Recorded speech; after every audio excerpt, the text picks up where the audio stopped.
Have you figured out your niche? Are you helping adding value to other people's lives? Then you're in the right place. Welcome to Munira's Musings with your host, Munira Zahabi.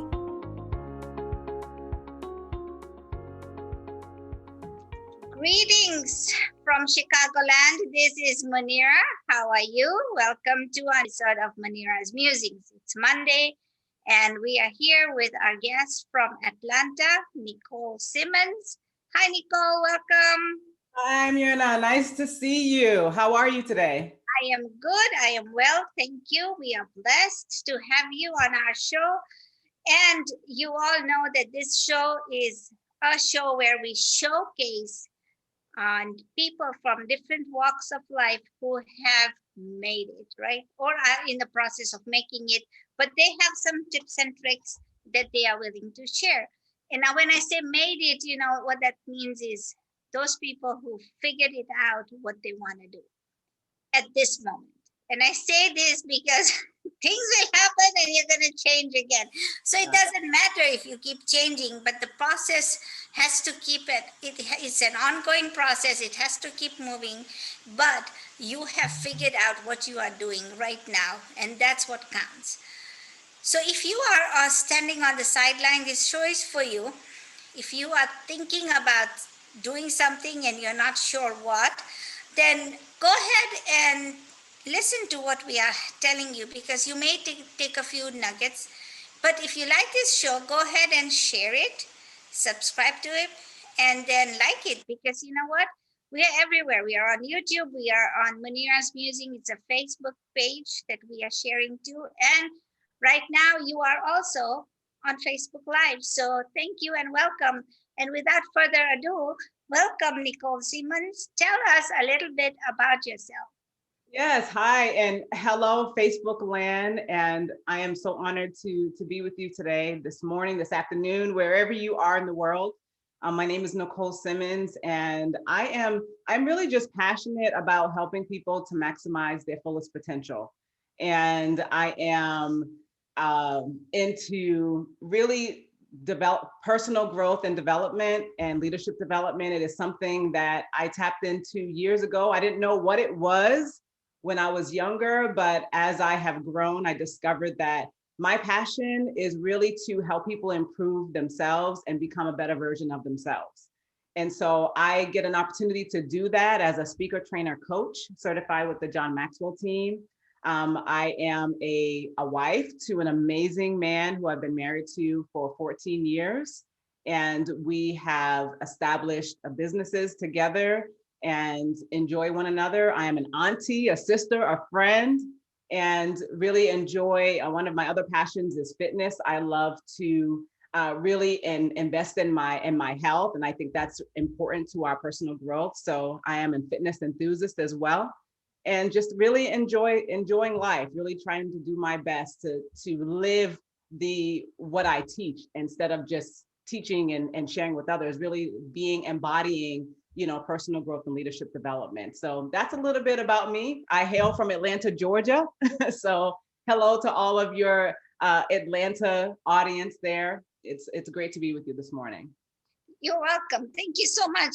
So I have a tickle in my throat, but sorry. So let me ask you this. You said you help people to the fullest potential. Yeah. One, what is fullest potential? And two, why are people not living to their fullest potential? So if you have to push them to get there. Right. So I think, so to answer your question, how do you help people really get to their fullest potential? I think it's really through helping them to invest in their own growth and their own development. And I have found that through kind of two different paths, through working with organizations and their teams and doing team building, communication, leadership training with them, and also through coaching one-on-one, coaching groups, to really help them invest in themselves. And one of the things that I think that I found in terms of helping people to develop their potential is helping them to identify what their strengths are, right? What they're naturally good at, And I spent so many years myself just trying to run away. And I found that with clients as well, running away from what we're really good at and where our natural strengths are, because sometimes society tells us that you have to go in a certain direction in order to be successful or to make the kind of money that you want to make. And a lot of times I have found that people are miserable in the work that they're doing because they're really not operating in their strength zone. And I graduated with a degree in social work. And I remember when I was in college, I started off as a physical therapy major. And when I was in school and I was doing that major, I remember taking a science class, and I disliked it. I mean, kind of hated the class. I did poorly in the class. I was not interested in the class. And I remember sitting down having a conversation with my professor, and he was like, Nicole, if you don't like this, if you don't like the science and the classes that you're taking from this perspective, you're not going to do good in this field or this major, because there's going to be more science classes. And I dreaded that. And I was like, that was a kind of a turning point. And as I was talking with him, I started to share with him, I really just want to help people. And it was more so with their mindset, with the way that they think about themselves and how to equip themselves to be better so that they can go out and help others. And he was like, well, it sounds like you might want to go in the social work department than this department. And once I made that transition, I blossomed. I was fulfilled because I found my niche in terms of helping people. And it was centered around their mindset, helping them to be better, helping them to have great relationships, helping them to thrive in their careers and in life. So, in terms of finding or operating your potential, you have to identify what you're naturally good at and where your strengths are, and not run away from that. And when I embraced it, that was when I start to see myself blossom. So, so just to recap, so you were not in that place where you were vibrating. You were just stagnant, right? Right. So Tony Robbins, he talks about being in vibration. I think he got it from Zig Ziglar and all of those people who've come before him. But the thing is, being in vibration means that you're always looking forward, and you need to change. And right now, if you are not changing, or you are just okay, then it's okay to be in stagnant mode. But if you're stagnant and not happy, then you need to start vibrating and just figuring out. And so the vibration starts when you are, oh my God, I need to do something else. This is not working. And that's when you start to vibrate, and it gets faster as you get closer. Right. But vibration allows you to move forward, right? Yeah. Okay, so then you said, so you moved into social work. Now you're a coach right now. Yes. So, but you're not doing social work. So what made that turn? Right. So here's the thing that, I see coaching as social work, right? When I went into the field of social work, people just think that social work is one dimensional. The most thing that I would hear was, oh, you take kids from their families. And I was like, no, I don't do that. I help people, right? So going into the field and studying relationship dynamics, psychology, communication, all the classes that I had to take, it really laid a foundation for going into coaching and training. So once I graduated, I was in the field. I worked in a number of different organizations around helping people. And I found that through different opportunities, I was able to do more trainings around relationship development, how to have healthy relationships, communication, teamwork. I found myself, those opportunities came to me because that was something that I was naturally strong at. So social work was a foundation of studying that field, and then working in the field was a foundation. And then I got to a point where I was like, I really see myself, like I want more. I think you talked about vibrations, right? And when you start to get into that niche and realize, oh, this is where I'm supposed to be, how can I now grow and help people in a greater way?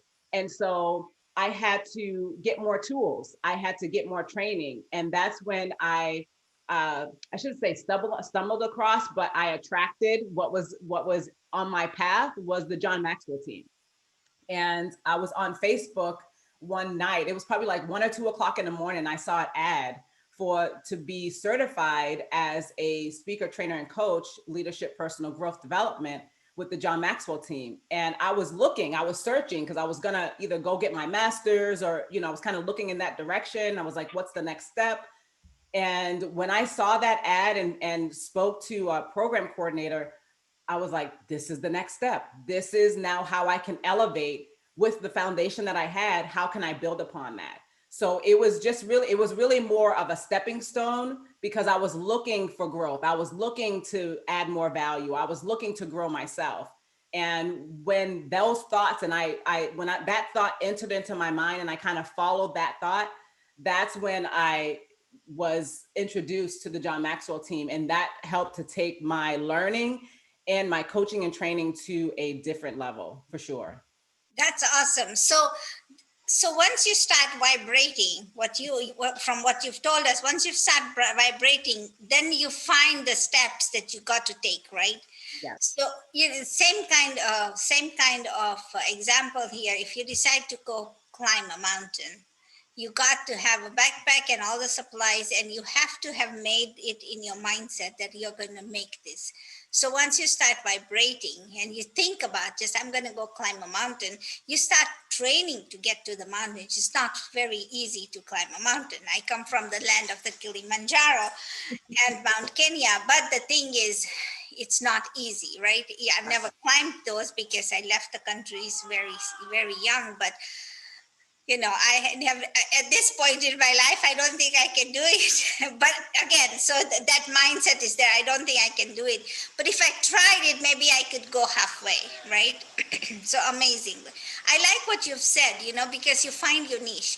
So how are you helping you with your niche people? Are you just helping women, men? How do you do it? Yeah, so currently I work with teams.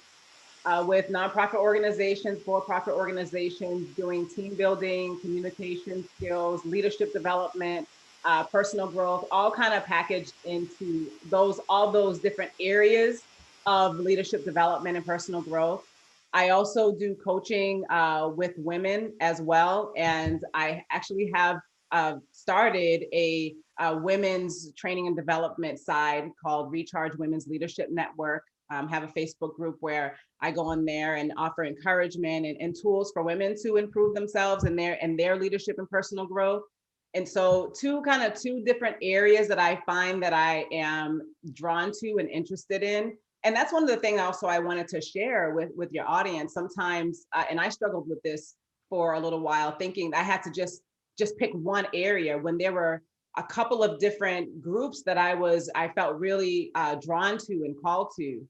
And that doesn't mean you have to pick one or the other. For me, it's kind of gone in seasons. Sometimes, there's a season or times where I may be doing a little bit more with developing and helping women. And there's a season or a time where I'm doing a little bit more working with organizations and teams. So it's not one or the other. It's just a matter of what season you're in. And right now, I'm in kind of a dual season with both of those. So I don't want people to think that you have to pick one or the other. It's just there are different opportunities that might come to you, and that's where you're supposed to be going at the time. So bringing, yeah, sorry. No, go ahead. So bringing you back to what you said, it's like you do different things, but the messaging, that somehow the training sometimes is parallel, but or is the same, but you just have to define and refine it so that you are talking to the appropriate kind of audience, right? Right. And so the bottom line here is, like, I spoke to a few weeks ago, I spoke to this guy and he's like, I'm talking to I'm talking to couples, different stages of their life. And then I'm talking to youngsters and I'm talking one-on-one. So I had to streamline his business for him. But the bottom line is what exactly do you do? And that wasn't clear. So many people sometimes, they're coaches, they're not sure exactly what they are doing. But so what do you talk to people about? Yes. And go ahead and go look at your appointment book and then figure out what you've been talking about. And how about we reconvene tomorrow and you tell me.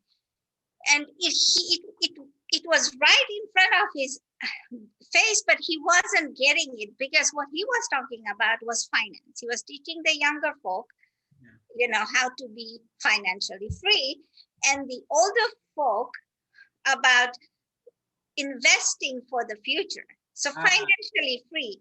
And Right. he wasn't seeing that light. But when he started talking to me, I could see it. And I said, so go figure out what you're talking about. Because as a coach, you want them to come up with the answers. So you have to ask the right questions. Right. That's what you are saying, is that your bottom line is helping and people grow and Yes. figure out their right potential. Yes. Now, let me ask you this.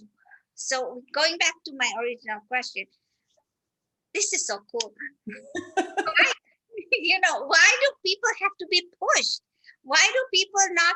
Okay, if you're in finance and you're doing something good, you know how to do such things, and then you don't want to go forward because you move backwards. And there are people like that, not only in finance. I'm not, because finance is right in the tip of my tongue, but in any field, in any work space, in anything. People don't just go forward. They have to be pushed. Why is that? Yeah. I think sometimes I can speak from my own experience and also, working with clients, is that sometimes we don't believe in our own abilities and our own potential. We don't believe it. We see it, we might know it, like we might have a mental assent about it, but we don't really, the belief is not strong enough to act out on it. And like you said with your client, right, is you could see the common thread and what he was good at and where his niche was, right? But he couldn't see it. And I think sometimes the block is that self-belief, and really saying, you know what, I believe that this is it. Like, I am really good at this, or I can really do this, or I can attempt this, or I can go for this. And I have found through countless times, whether it's in a training, whether it's in a coaching situation, that when we peel back the layers, it's really the belief in yourself that you can really do, be, or have what it is you want to be, do, and have.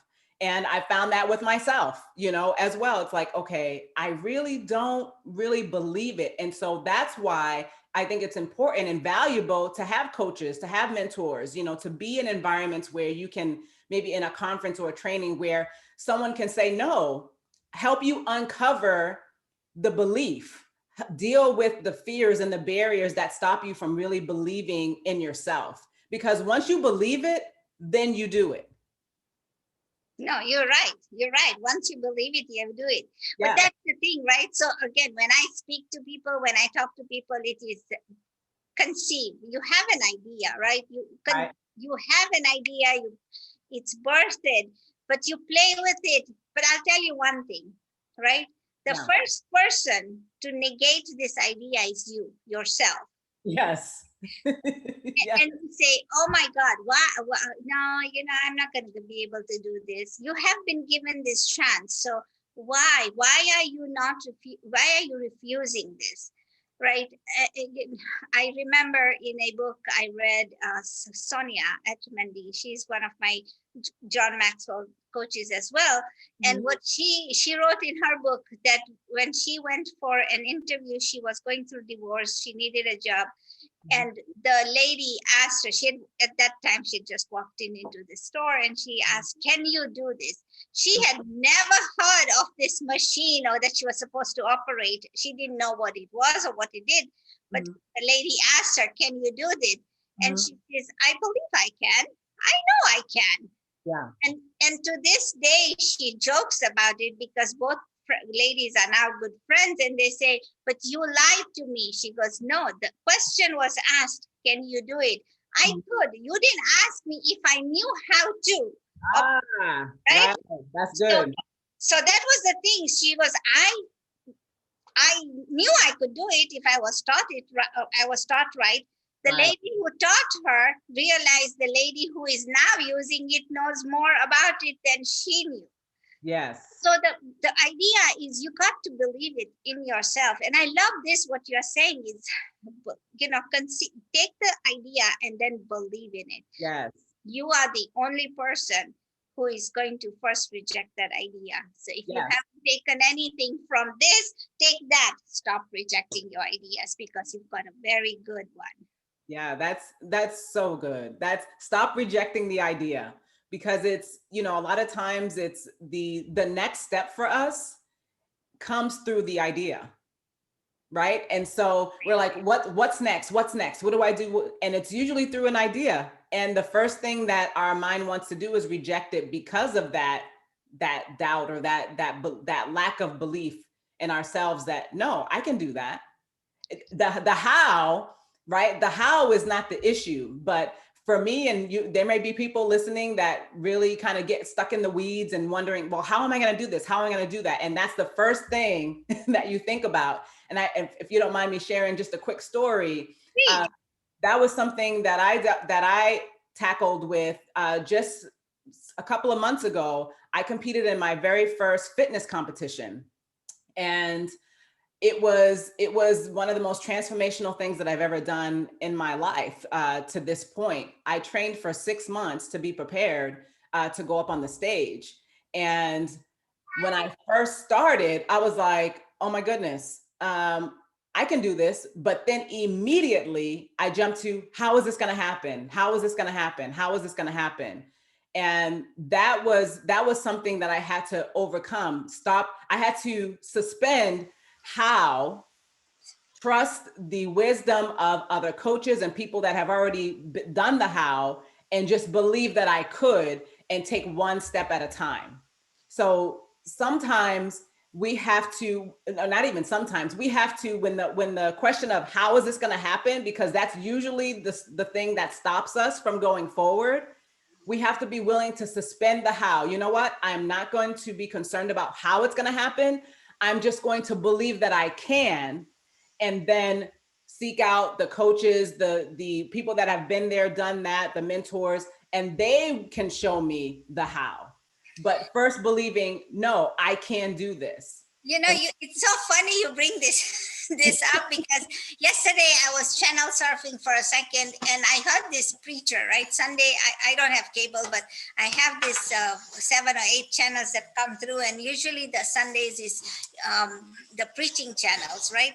And so this guy was talking about, when God spoke to Moses and said, go talk to your people, right? He says, go free your people. So first time he says, go free your people.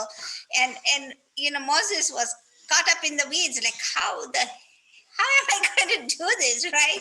Yeah. But then it's not how you're going to do this. It's like, just go do it. Just go do it. We'll figure it out, right? But then God showed him the way. So he was explaining this to be exactly like how you're saying it. We'll figure it out. How we'll figure it out. But you got to believe that you're going to do it. And then when Moses decides that, okay, I'm going to go to Egypt, go to the Pharaoh and say, hey, free my people, then it's going to come across. But at first, even he was scared, right? So It's okay to feel the fear. Right. But you got to do it anyway, right? Awesome. And the process, the how, as you're saying, the how, the how is unveiled as you actually step.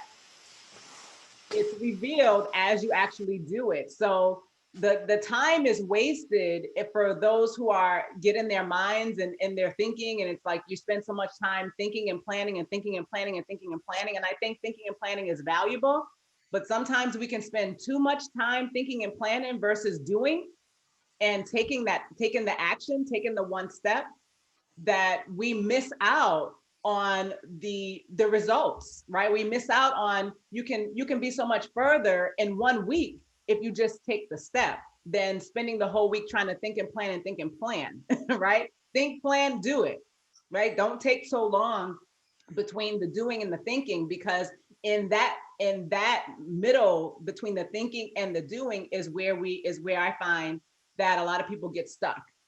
And so it's just when you got the thought, get the plan quick and then take action. And the plan doesn't have to be perfect. it's not about perfection. You'll learn as you go. Like you said, you'll figure it out.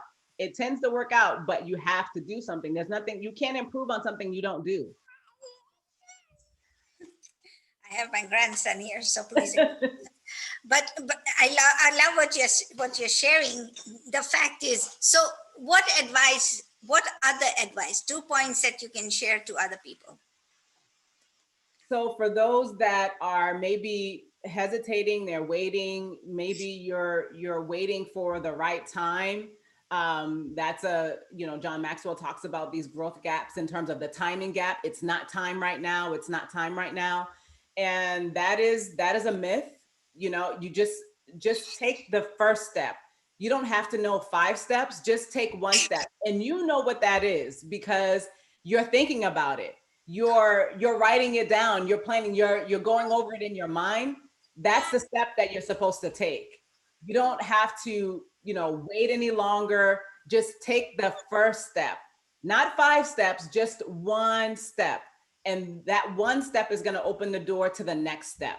That would be my first kind of advice that I would share with someone else. And the second one is really evaluate your environment. Again, John, I love the 15 Laws of Growth by John Maxwell. And one of the laws is the law of environment. And he shares there that growth is, you can't grow in an environment that's not conducive to growth. And so I would say evaluate your environment. Are the people around you growing? Are the places that you're going inspire growth in you? Is the environment, by the words that you're speaking out of your mouth, toxic, or are they creating a growth environment? You have to be in the right environment in order to grow. You can want growth, but be in the wrong environment, and that's going to stunt your growth, just like a plant, right? If you plant a plant in the wrong soil, or in soil that's not full of nutrients, you're not going to see the full potential of that plant.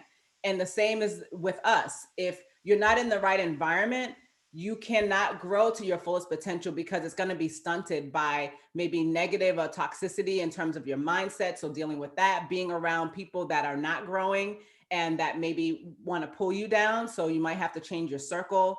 And also going to places and being a part of things where growth is celebrated and you're challenged to grow. So that's what I would share in terms of my 2 words of advice if you want to really start to see your potential realized. Awesome. Thank you so much for that. I love the fact that you said the timing. Yes. Law of environment, those, the 15 laws has been just perfect for me, and it's been my Bible as well, a go-to book that I always go to. And the fact is just the first 3 laws, right? Awareness, yes, error, and the intention. All yes. 3 things go into what we are talking about. So if anybody wants to go ahead, and I'm sorry about the disturbance, but if you're looking for somebody who is, teaching you on personal growth, if you're looking for a coach, go find somebody who can help you. And please, the other thing I wanted to ask, is there any question that I haven't asked you that you want to share? I'm thinking, I think you hit it with, in terms of why do people kind of hold back sometimes? I think that's the biggest thing. I don't have any other particular question that I want you to ask me, but I just want to, if I can just encourage your audience, to take that first step. I mean, there is more in you than where you are right now. And I know if you're listening to this, whether you're here live or you're listening to this on replay, you didn't stumble across this video by accident. It was for a purpose, because this message is for you to go to the next step in your life. Growth is something that's ongoing, and we were created for growth. We weren't created to be stagnant, and we weren't created to go backwards. We were created to grow. And so if you're listening to this message is for you to take that next step so that you can grow. And you know what that next step is, because you're here listening to this and you've been thinking about it. So we're telling you, it's time to take the next step, because there are people out there, your message, your niche, the area of your giftedness, your strength, we need that. And if you don't show up, then there are other people's lives that are not going to be impacted. And do you really want that on your conscience, right? We're here for a purpose, and it's time for you to release that potential so that you can help to impact other people's lives as well. So that's what I would say. Drop the mic, man. Drop the mic. Awesome. This is so wonderful. Thank you so much. For those of you, again, standing on the sidelines, take action. You know what? If nothing else, the 15 laws there's so much in literature online. Just go read that. Start with that, right? And then once you get immersed and then you want to do more, ask us. We'll show you. It doesn't have to start. Doesn't have to be difficult. Just go begin. That's number one. Number two, if you like this, what we've told you, go ahead, share, like, and subscribe to our channel. And, show us, come back, listen to this. Tell us what you think about this. And then the third thing is, if you like, go ahead and share it with people, because we want other people to get this message as well.